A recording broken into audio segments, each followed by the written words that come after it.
मनुष्य देह ऐसा ठाव धरी पांडुरंगी भाव प्रस्तुत. कीर्तन रूपी सेवेसाठी घेतलेला अभंग.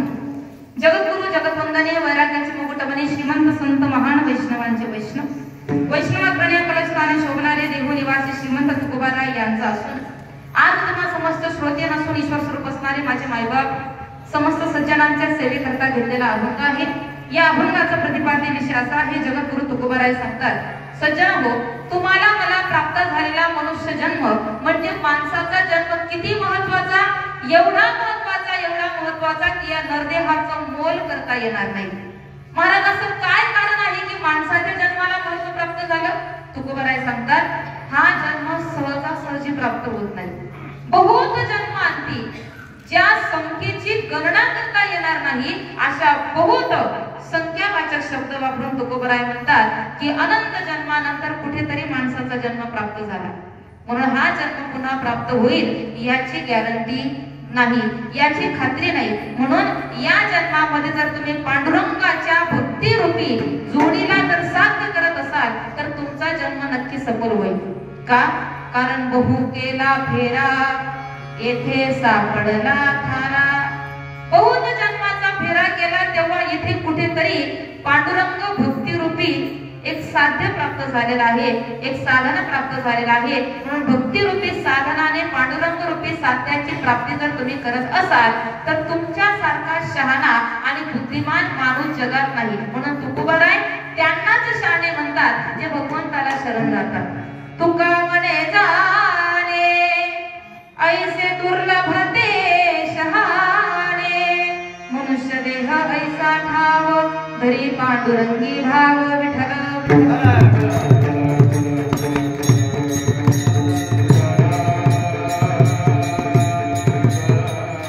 सेवेकरता घेतलेला अभंग संत हृदय सम्राट जगद्गुरु जगतवंदनीय देहू निवासी श्रीमंत तुकोबाराय यांचा असून आज तुम्हा समस्त श्रोते नसून ईश्वर स्वरूप असणारे माझे मायबाप भाग्यवान दैवतांच्या सेवेकरता घेतला माझं भाग्य समजते. साधू संतांच्या महात्म्यांच्या पदस्पर्शाने पावन पवित्र पुण्यवंत असणारी आपली ही नगरी वालवड. या पवित्र वालवड गावामध्ये पांडुरंग परमात्म्याच्या या पवित्र सानिध्यामध्ये साधू संतांच्या छत्रछायेखाली आपण सर्वजण एकत्र आलेलो आहोत. सज्जन हो, सगळ्यांच्या येण्याचं आज एक विशेष कारण आहे. लक्ष देऊन ऐका. तुमची उपस्थिती आज कीर्तनकारासाठी नाहीये, कारण यापूर्वी सुद्धा आपल्या गावामध्ये मला सेवा करण्याची संधी प्राप्त झाली. समस्त ग्रामस्थांचं प्रेम आहे, गावकऱ्यांचं जिव्हाळ्याचं नातं आहे. म्हणून गेल्या 2 वर्षापासून आपल्या वालवड गावामध्ये अखंड नाम कीर्तन सप्ताहाच्या निमित्ताने सेवा करण्याची संधी मला प्राप्त होते. पण आजची जी काही तुमची उपस्थिती आहे, तुमची उपस्थिती आज कीर्तनकारासाठी नाहीये. तुमची उपस्थिती कदाचित आमच्या भजनी मंडळासाठी, महाराज मंडळीसाठी सुद्धा नाही. कदाचित तुमची उपस्थिती आमच्या या बाळूदादांच्या मोहिते परिवारासाठी आहे की नाही हे सुद्धा मला माहित नाही. पण तुमच्या उपस्थितीचं आज एक विशेष कारण आहे. तुमच्या येण्याचं कारण म्हणजे आमच्या स्वर्गवासी आई साहेब. तुम्ही आमच्यासाठी नाही आलात, तुम्ही यांच्यासाठी नाही आलात, तर तुमचं येणं आमच्या स्वर्गवासी झालेल्या आई साहेबांसाठी आहे. त्यांनी आपल्या संपूर्ण आयुष्यभरामध्ये जे काही नाव कमवलं, जी कीर्ती कमवली, त्यांच्या कीर्तीची पोचपावती म्हणजे तुमची आजची उपस्थिती आहे.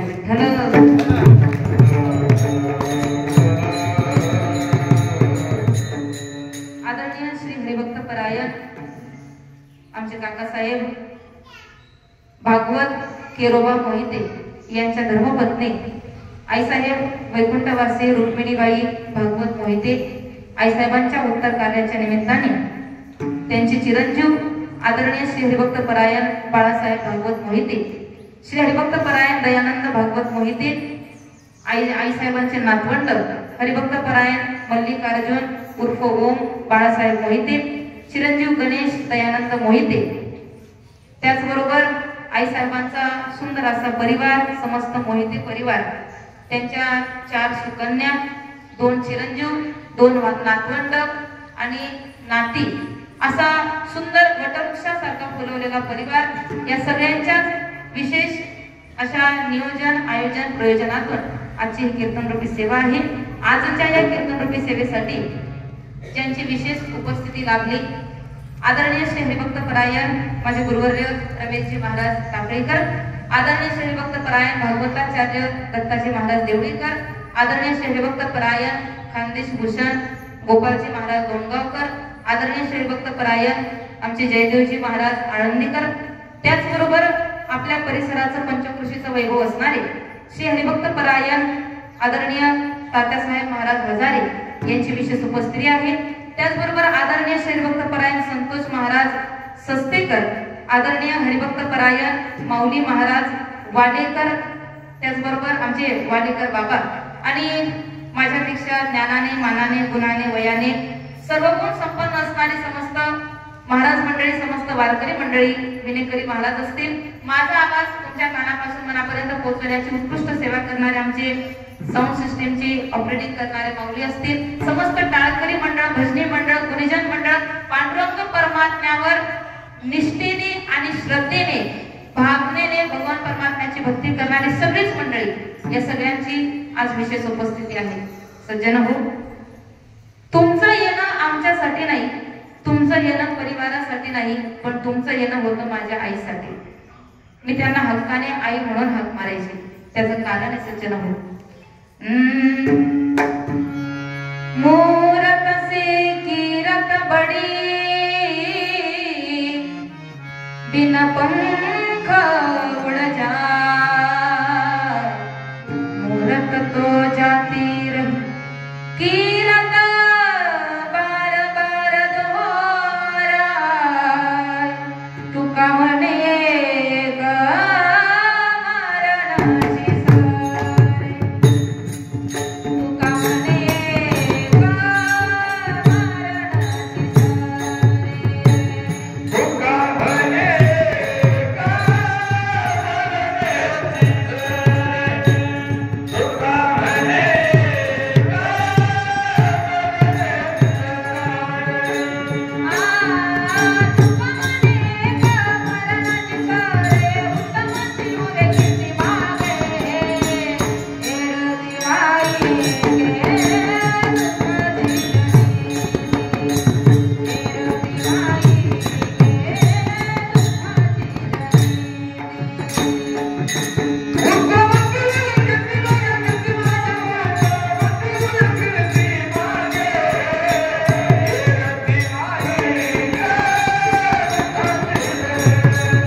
वयाच्या 80 वर्षापर्यंत आपल्या जीवनामध्ये जे काही सत्कर्म केले, काय सत्कर्म केले असतील हो? कीर्ती कमवणं म्हणजे काय वाटतं तुम्हाला? समस्त वालवडकर मंडळीला मला हा प्रश्न विचारायचा आहे. कीर्ती कमवणं म्हणजे काय? एखाद्या मोठ्या बॅनरला फोटो दिला म्हणजे कीर्ती कमवली असं वाटतं का तुम्हाला? अहो, मोठ्या बॅनरला फोटो तर आतंकवादींचे सुद्धा लावले जातात. कीर्ती कमवणं म्हणजे एखाद्या बोर्डावर नाव दिलं की कीर्ती कमवली, अजिबात नाही. मंत्र्यांचे सुद्धा बोर्डावर नाव असतात तर 50% लोक शिव्या घालतात, त्याला कीर्ती कमवणं नाही म्हणत. मग काय कीर्ती कमवली असेल आईने जीवनामध्ये?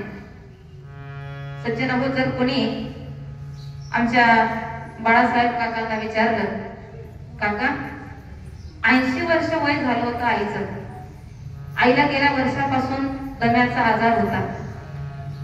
पहिल्यांदा जेव्हा मी आली पहिल्या कीर्तनाच्या वेळेस 2 वर्षापूर्वी, तेव्हा कमीत कमी 1 तासभर आमची चर्चा चालली आईची आणि माझी. तेव्हा जरा आजारपणाला सुरुवात होती. आईने मला हरिपाठाचे काही चरण सांगितले, आईने काही अभंग सांगितले, सुंदर परमार्थाची गोड चर्चा झाली. आणि आईचा एक शब्द मला अजूनही आठवतो. आईने मला सांगितलं, म्हटले ताई, तुमचं गाव इथून फार लांब आहे, पूर्ण रात्रभर प्रवास करून तुम्ही कुठे इथपर्यंत पोहोचलात, पण माझी एक विनंती तुम्हाला. काय विनंती? इथून जवळच आमच्या पांडुरंगाचं दर्शन होणार आहे. जर तुम्ही गेलात तर माझा सुद्धा निरोप सांगा, कारण गेल्या काही वर्षापासून मला माझ्या पांडुरंगाचं दर्शन घेता येत नाहीये. आतुल्या माहेरा जाईन मी आता निरोप या संता हाती आला, निरोप या संता हाती आला. माझा निरोप सांगा माझ्या पांडुरंगाला. मनापासून भक्ती करणारे व्यक्तिमत्व, काय भाव असायचा जन्म अंतःकरणामध्ये. सुख दुःख माझे ऐकतील कानी, कळवळा मनी करुणेचा. विचारलं कोणी जर आमच्या काकांना, 80 वर्ष वय आईचं झालं तरी आजही तुम्हाला तुमच्या 55 ते 60 वर्षाच्या वयामध्ये का त्या म्हाताऱ्या आईची आठवण यावी? 13 दिवस झाले आईला जाऊन तरी का तुमच्या डोळ्यामध्ये आजही पाणी येतं? का तुम्हाला तुमची आई हवी हवीशी वाटते? तुमच्या मुखातून सतत शब्द का निघतो, गेली ती आम्हाला सोडून? का ती आई तुम्हाला अजून हवीशी वाटते? अजून तिने आमच्या जवळ राहावं, अजूनही तिची सेवा आमच्या हाताने घडावी.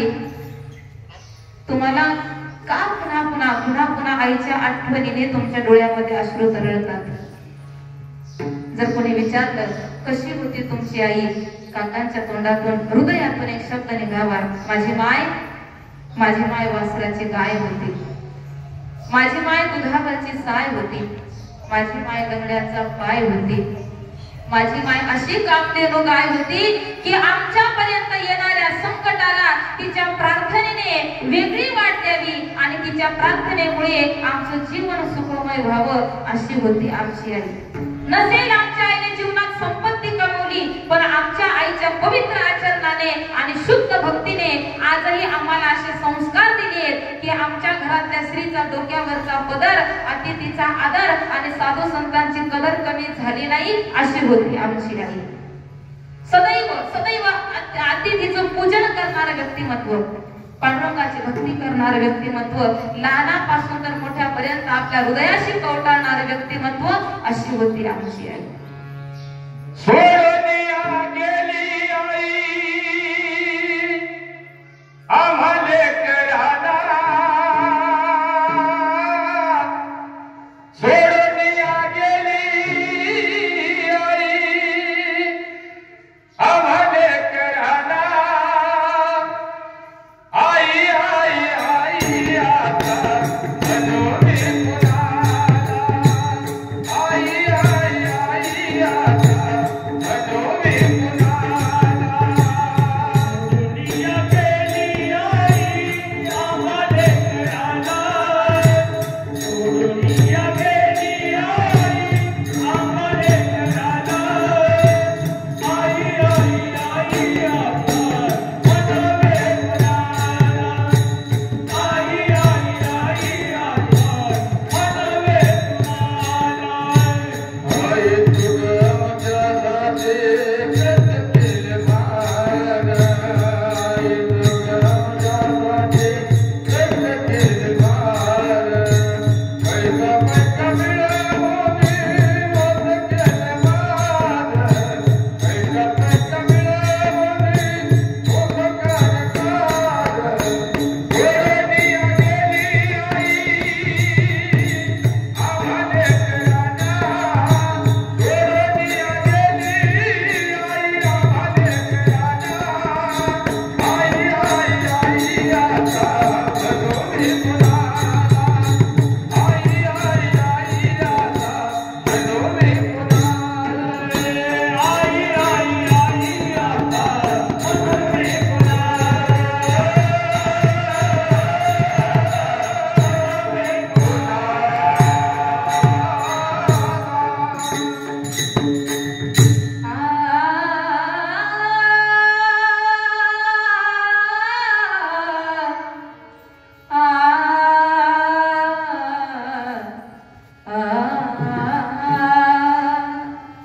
अशी होती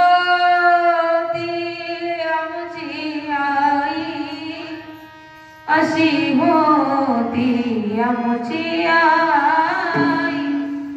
जैसी दुधावर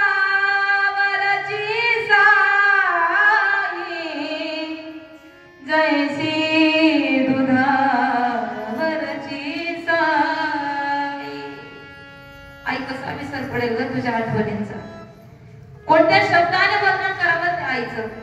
ज्या आईने तोंडात घास भरवण्यापासून तर दुसऱ्याला आपल्या ताटातला घास देण्यापर्यंतचे संस्कार जिने लावले त्या आईला कसं विसरणार सज्जनांनो. एक क्षणही तिच्या आठवणी विना व्यतीत होऊ शकत नाही.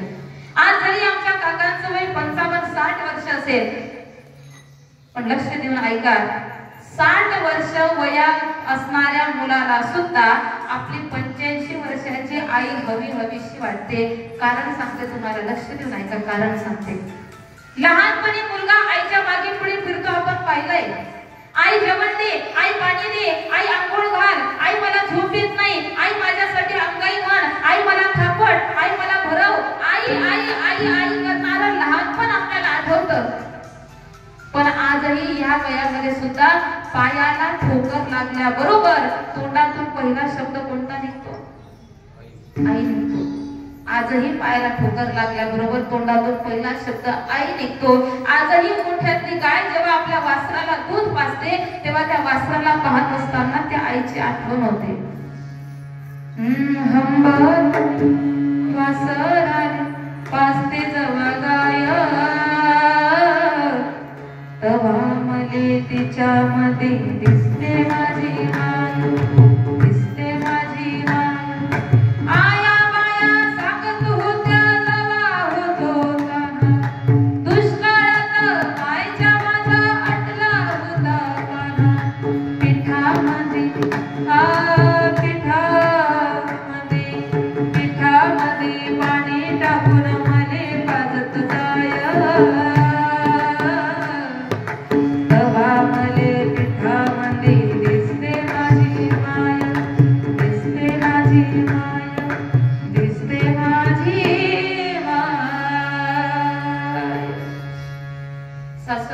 मुलीला दिवाळी सणाची अपेक्षा असते सज्जनांनो. मुलीचं वय 35 वर्ष असू द्या, 40 असू द्या की 50 वर्ष असू द्या, पण सासूरवाच्या मुलीला माहेरची आठवण दिवाळीचा सण आला की येते. काय कारण आहे सज्जनांनो? त्या मुलीची अपेक्षा नाहीये की माझ्या बापाने मला 5000ची पैठणी घ्यावी. त्या सासूरवाच्या मुलीला अपेक्षा नाहीये की माझ्या आईने खाऊचे खमंगाचे डबे भरून ठेवावे. पण सासूरवाच्या मुलीला अपेक्षा फक्त एका गोष्टीची असते की मी माझ्या माहेरी गाडीतून उतरल्याबरोबर माझा म्हातारा बाप काठी टेकत का असेना मला बस स्टँड पर्यंत घेण्यासाठी आलेला असावा. मी माझ्या माहेरची पायरी चढल्याबरोबर माझी म्हातारी आई माझ्यासाठी धावत यावी आणि आम्ही आल्याबरोबर तिने आम्हाला मिठी मारावी, पटापटा गालावर मुका घ्यावा, डोक्यावर कपडावर हात फिरवत असताना, पाठीवर हात फिरवत असताना आमच्या आईने आम्हाला म्हणावं, तायडे बरी आहेस ना बाळ, तुझी तब्येत बरी आहे ना, तुला काही त्रास तर नाही ना. सगळी चौकशी तिने करावी फक्त या एका क्षणाच्या आनंदासाठी, या एका क्षणाच्या सुखासाठी. ती सासूरवाशी मुलगी आपल्या आईच्या आठवणीने माहेरच्या दिशेने धावत जाते सज्जनांनो. पण किती दिवस असतो माहेर? मुलीचं माहेर किती दिवस? जोपर्यंत त्या गावामध्ये तिची माय जिवंत आहे तोपर्यंत तिच्यासाठी ते माहेर. ज्या दिवशी त्या गावातली माय निघून जाते ना, त्या दिवसापासून तिचं माहेर मग सुद्धा संपून जातं.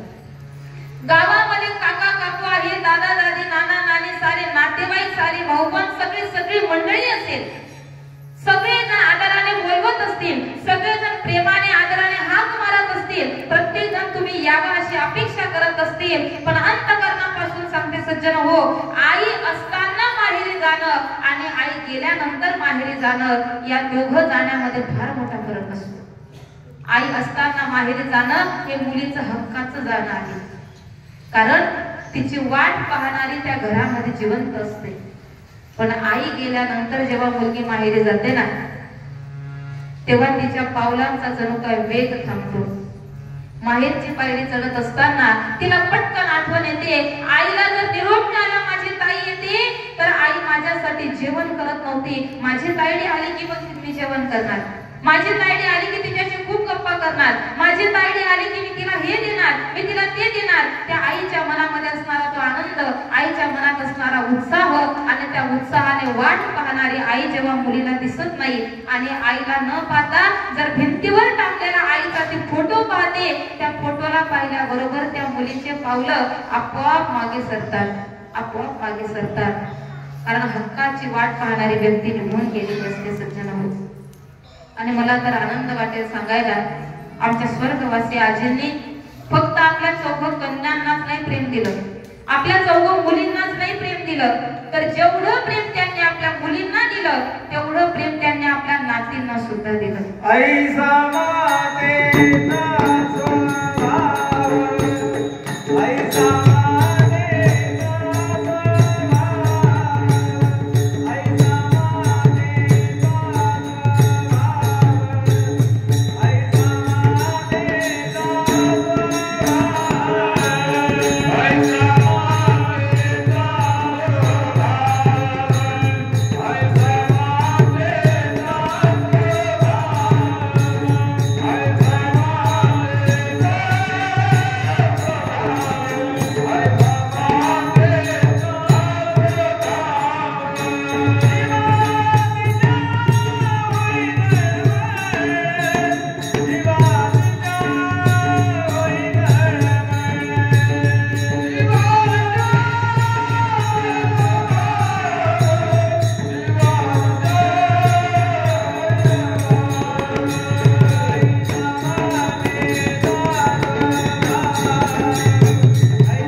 आई आणि वडील आहेत सज्जन.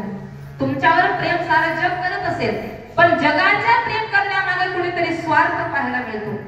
जर तुमच्याकडून एखाद्याला काही लाभ मिळत असेल, तुम्हाला दिवसातून 4 वेळा फोन करतील, तब्येत बरी आहे का, काय करताय, काय चाललंय, काय आणलं तर आम्हाला सांगा. स्वार्थापोटी विचारपूस करणारे, स्वार्थापोटी प्रेम करणारं सारं जग असेल, पण निस्वार्थी प्रेम करणारं पात्र तुमचे आई आणि वडील आहेत सज्जन.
देहाची गवसणी घालून 9 महिने 9 दिवसापर्यंत आपल्या उदरामध्ये सांभाळून हाडाचं काळं आणि रक्ताचं पाणी करून जी जन्माला घालते तिला आई म्हणतात सज्जन.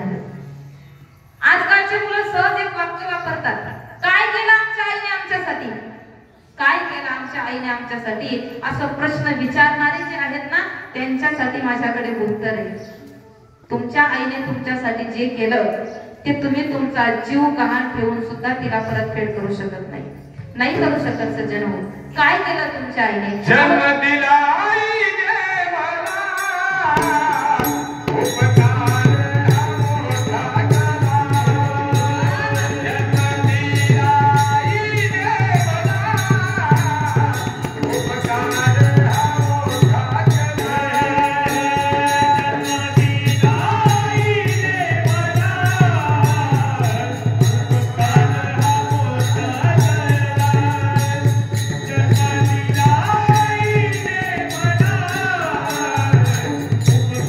हा मोठा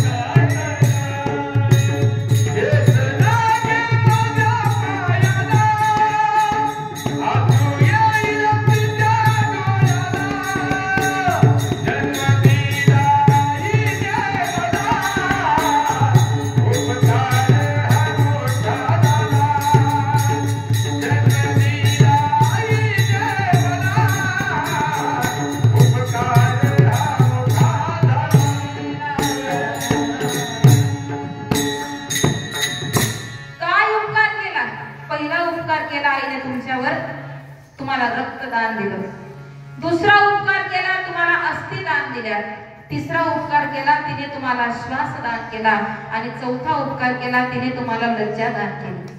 कसा काय श्वासदान केला? अहो कोरोना काळामध्ये एकेका श्वासाची किंमत आम्ही मोजून दिली, तरी सुद्धा पेशंट घरापर्यंत येतं की नाही याची गॅरंटी नव्हती.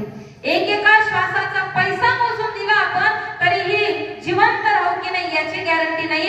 आईच्या उदरामध्ये असताना 9 महिने 9 दिवसापर्यंत तिच्या श्वासावर आपण जिवंत राहिलो. एक तरी श्वास आपण तिला परत करू शकतो? नाही शक्य सज्जन हो. आईच्या रक्ताने आमचं जीवन आहे सज्जन हो. तुमच्या माझ्या शरीरामध्ये नसामध्ये वाहणारं जे रक्त आहे ना, ती तिची कृपा आहे. कारण गर्भवती महिलेला 3रा महिना लागल्यानंतर डॉक्टर साहेब रक्तवाढीच्या गोळ्या सुरू करतात. काय कारण आहे? आईने 100% भोजन केल्यावर 75% रक्त बाळाच्या पोषणासाठी वापरलं जातं. तिच्या हाडाचं काळं आणि रक्ताचं पाणी करून ती आपल्याला उदरामध्ये पालन पोषण करते. एवढंच नाही सज्जन हो, तुमच्या माझ्या आईने तुम्हाला मला अस्थिदान केलं.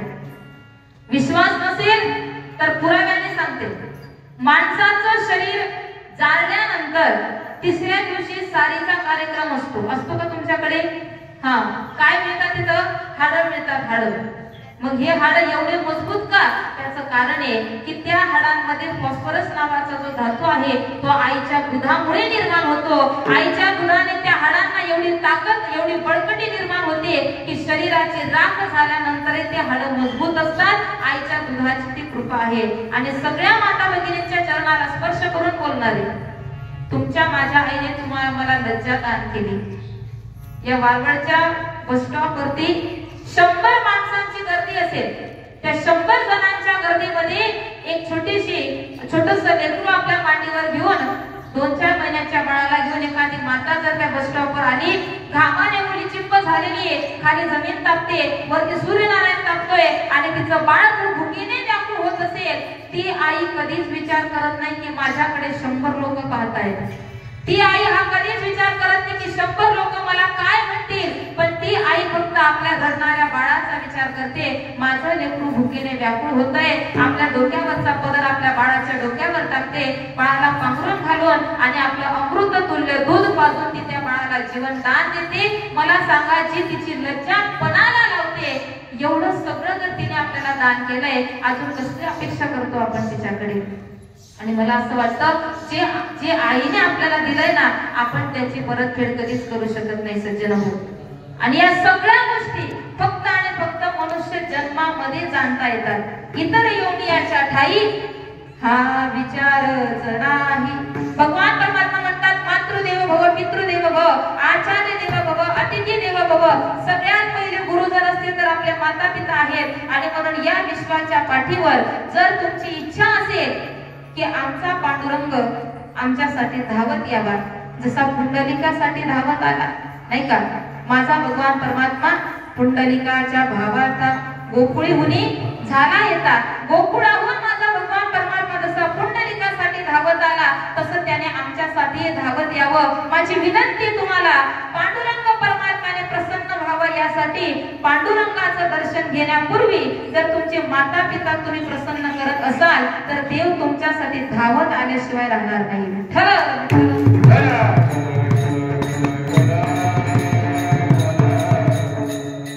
जन्मोजन्मी आम्ही बहु पुण्य केले तेव्हा या विठाने कृपा केली.